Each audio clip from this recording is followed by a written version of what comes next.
काफी थक गई हूँ, ये नदी में पानी पी लेती हूँ थोड़ा सा। आरती गर्भवती थी। वो जंगल के रास्ते आकर एक नदी के पास रुकती है। जैसे पानी पीने जाती है, उसकी नजर सामने जाती है। सामने एक गोरिल्ला पानी पी रहा होता है। गोरिल्ला जैसे ही आरती को देखता है, मैया के गोरिल्ला, अब क्या होगा? आरती और कुछ नहीं सोचती है, वहाँ से भाग खड़ी होती है। आरती गर्भवती थी, वो ज्यादा तेज दौड़ भी नहीं पा रही थी और वो गोरिल्ला भी आरती का पीछा करने लगता है। बचाओ बचाओ बचाओ। आरती आगे आगे भागती है और चिल्लाती है, लेकिन उसकी आवाज सुनने वाला इस जंगल में कोई नहीं था और गोरिल्ला भी आरती के पीछे भागता है। सामने एक गड्ढा था जिस पर आरती की पैर लगती है और आरती वहीं पर गिर पड़ती है और वो गोरिल्ला आरती के समीप आ जाता है। आगे मैया के गोरिल्ला, अब क्या होगा? आरती गोरिल्ला को इतने समीप देखकर डर से बेहोश हो जाती है। आरती गर्भवती थी और वो गोरिल्ला आरती के एकदम समीप जाता है, अच्छी तरह से आरती को सूंघता है। आखिर ये गोरिल्ला अब आरती का क्या करेगा? क्या आरती बच पाएगी? आरती आखिर इस जंगल में कैसे आई? इन सभी सवालों का जवाब जानने के लिए कुछ समय पहले चलते हैं। कुछ समय पहले की बात है। स्वर्णलता देवी अपने बेटे गोपाल की शादी आरती के साथ करवा देते हैं। आरती एक गरीब परिवार की लड़की थी और बहू के आने से स्वर्णलता देवी काफी खुश होती है और इस शादी से गोपाल और आरती भी दोनों काफी खुश थे। शादी की दूसरी सुबह स्वर्णलता देवी अपने कमरे में बैठी हुई थी, तभी उसकी बहू आरती सुबह सुबह चाय लेकर पहुंचती है। हाँ जी, ये लीजिए चाय। अरे वाह बहू, लाला, आज बरसों की तमन्ना पूरी हुई। कोई मुझे भी चाय दे रहा है, मैं भी अपने बहू के हाथों की चाय पीऊंगी। अरे वाह बहू, बहुत ही टेस्टी चाय बनाई हो। चिंता न करें माँ जी, अब से हर रोज यही टेस्टी वाली चाय मिलेगी आपको। चलिए आप चाय पीजिए, तब तक मैं बाकी काम देख लेती हूँ। अरे बहू, अभी अभी तो आई है और अभी से घर का सारा काम देखने लगी। अरे माँ जी, तो क्या हुआ? अब शादी हो गई है, आपकी बहू आ गई है, अब आपके आराम के दिन आए। अब आप आराम कीजिए, मैं बाकी काम कर लेती हूँ। ये कहते हुए आरती वहाँ से चली जाती है और इधर स्वर्णलता देवी, अरे बड़े भाग्य से ऐसी बहू मिली है। ऐसे ही धीरे धीरे वक्त बीतने लगते हैं। आरती गर्भवती हो जाती है। एक रोज आरती नदी से पानी भर के घर की ओर आ रही होती है, तभी इधर से आरती का पति गोपाल काम की ओर जा रहा था। आरती को ऐसी हालत में देख जल्दी से उसके पास पहुंचता है। अरे आरती, ये क्या, तुम गर्भवती हो और नदी से पानी लेके आ रही हो? अभी कुछ ऊंच नीच हो गया तो क्या होगा? अरे नहीं जी, कुछ नहीं होगा, मैं धीरे धीरे चली जाऊंगी। नहीं नहीं, कोई आवश्यकता नहीं है। लाओ मटका, मुझे लाओ, मैं घर पहुंचा देता हूं तुम्हें। लेकिन जी आप तो काम पे जा रहे थे, आपको देर हो जाएगी। कुछ देर नहीं होगी, चलो मेरे साथ चलो घर। फिर गोपाल आरती से वो मटका ले लेता है और धीरे धीरे आरती को घर की ओर लेके जाता है। एक रोज स्वर्णलता देवी अपने कमरे में बैठी हुई थी, तभी गांव की एक बूढ़ी औरत वहां आती है। अरे स्वर्णलता, क्या कर रही हो? अरे दीदी, आइए आइए आइए, बैठिए यहाँ पर।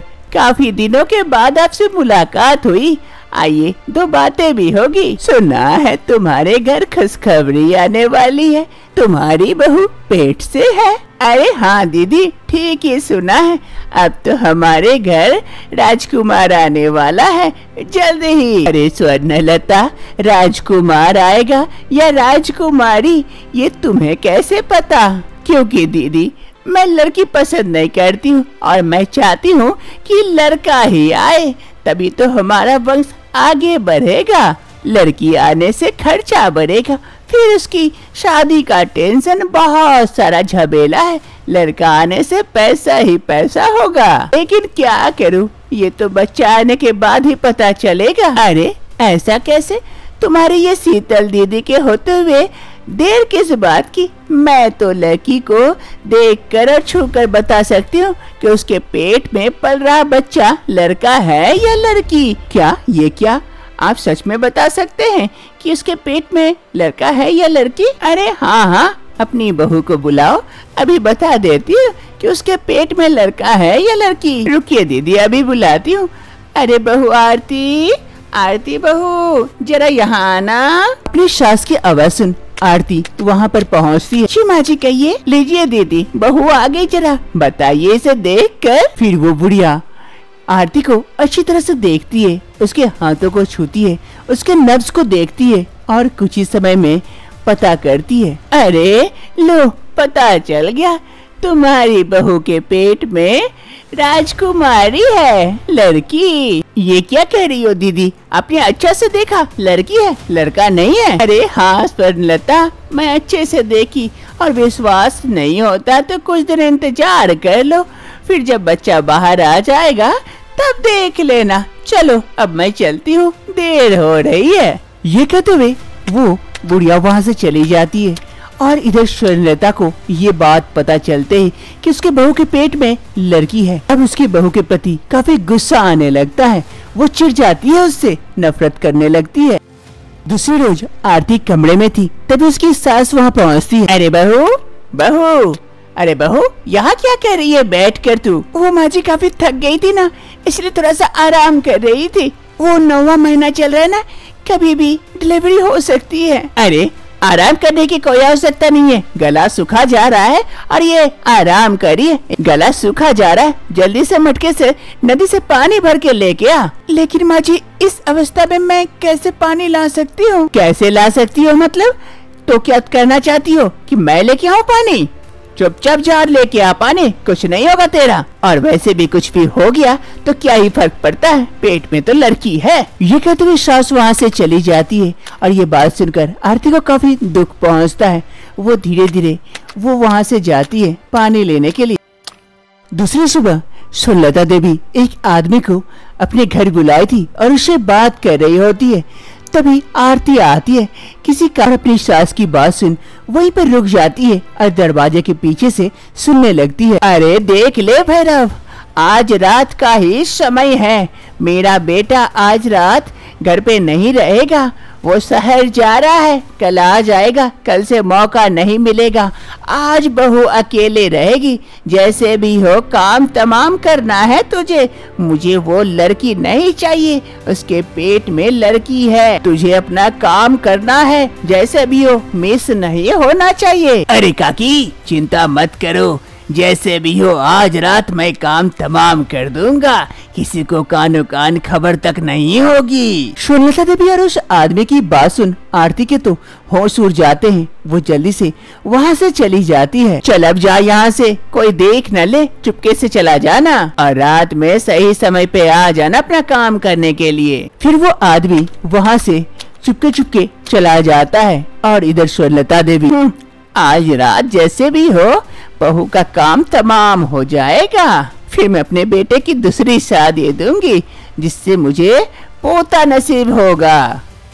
रात का वक्त हो रहा था, आरती अपने कमरे में सोई हुई थी कि अचानक से उसकी नींद खुलती है। अरे काफी रात हो गई। अरे माँ जी तो उस आदमी को कही थी, नहीं नहीं नहीं, नहीं मुझे जैसे भी हो यहाँ से निकलना होगा, मैं अपने बच्चे को बचा के रहूंगी, जैसे भी हो करके, चाहे कुछ भी हो जाए, मुझे ये घर छोड़ना होगा। माफ करना गोपाल जी, ऐसी परिस्थिति आ गई है कि आपसे मिले बिना ही मुझे जाना पड़ रहा है। आरती धीरे धीरे करके घर से भाग जाती है। रात में ही कुछ समय बाद भैरव आता है वहाँ पर आरती का काम तमाम करने के लिए, लेकिन घर आकर देखता है कोई नहीं है। तभी वो स्वर्णलता देवी को आवाज लगाता है। स्वर्णलता देवी भी वहाँ आती है, लेकिन यहाँ पर उसकी बहू आरती नहीं थी। अरे चाची कहाँ है आपकी बहू? यहाँ तो कमरा खाली है। अरे हाँ वही तो देख रही हूँ, कहाँ गई? इधर उधर गई होगी कहीं, जाओ जाके ढूंढो, आज रात का ही मौका है, बाद में ये मौका नहीं मिलेगा। देखो देखो जल्दी देखो। भैरव और स्वर्णलता देवी दोनों आरती को ढूंढने लगते हैं इधर उधर। रात के अंधकार में ही आरती घर से निकलकर भागने लगती है। गांव के रास्ते धीरे धीरे आगे बढ़ते रहती है और धीरे धीरे वो जंगल पहुंच जाती है। अरे ये तो जंगल आ गया, काफी घना है, डर भी लग रहा है। नहीं नहीं, मुझे डरने से काम नहीं चलेगा, अपने बच्चे को जैसे भी हो बचाना है। आगे बढ़ती हूँ, कहीं न कहीं मंजिल जरूर मिलेगी। आरती रात के अंधकार में जंगल में धीरे धीरे आगे बढ़ने लगती है।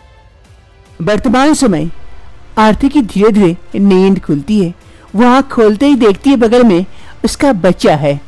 जैसे वो इधर उधर देखती है तो वो देख पाती है खुद को एक गुफा के अंदर है, लेकिन उसका बच्चा सही सलामत है। अरे यहाँ मैं इस गुफा के अंदर कैसे आ गई? और ये मेरा बच्चा, मेरा बाबू सही सलामत है। तभी वहाँ पर वो गोरिल्ला धीरे धीरे आगे बढ़ता है। ये देखकर आरती काफी डर जाती है। अरे ये गोरिल्ला, अरे नहीं नहीं, मत कुछ करो मेरे बच्चे को, कुछ मत करो, मत करो। अरे चिंता मत करो, मैं तुम्हारे बच्चे को कुछ नहीं करूँगा, बल्कि मैं तुम्हारे बच्चे की रक्षा करूँगा। अरे ये क्या, तुम तो बोल सकते हो गोरिल्ला? हाँ हाँ, मैं बोल सकता हूँ। उस दिन तुम मुझे देखकर डर के भागकर बेहोश हो गई थी, तभी मैं तुम्हें यहाँ लेके आया और तुम इस बच्चे को जन्म दी। तब से मैं देख रेख कर रहा हूँ, अभी तुम्हारे होश आए हैं। गोरिल्ला की ये बात सुनकर आरती को काफी अच्छा लगता है। चिंता मत करो, तुम जब तक चाहो यहाँ रह सकते हो। मैं तुम लोगों के खाने का कुछ बंदोबस्त करके आता हूँ। फिर वो गोरिल्ला ये कहते हुए वहाँ से चला जाता है। अरे ये कैसी दुनिया है? इंसान इंसान के दुश्मन बन चुके हैं और एक जानवर होकर इंसान की जान बचा रहा है। आरती को उस गोरिल्ला का साथ काफी अच्छा लगता है और वो गोरिल्ला इंसानी भाषा भी बोलता है, जिस कारण आरती अपना दुख सुख उसके साथ शेयर कर सकती है और अपनी बेटी के साथ अब वो इसी गुफा में रहती है। और आगे जाके वो गोरिल्ला अपने साथियों के साथ भी आरती का मुलाकात करवा देता है, जिस कारण और कोई भी गोरिल्ला आरती को कुछ नहीं कहता है और सभी कोई आरती के दोस्त बन जाते हैं और सभी कोई यहाँ खुशी खुशी रहते हैं।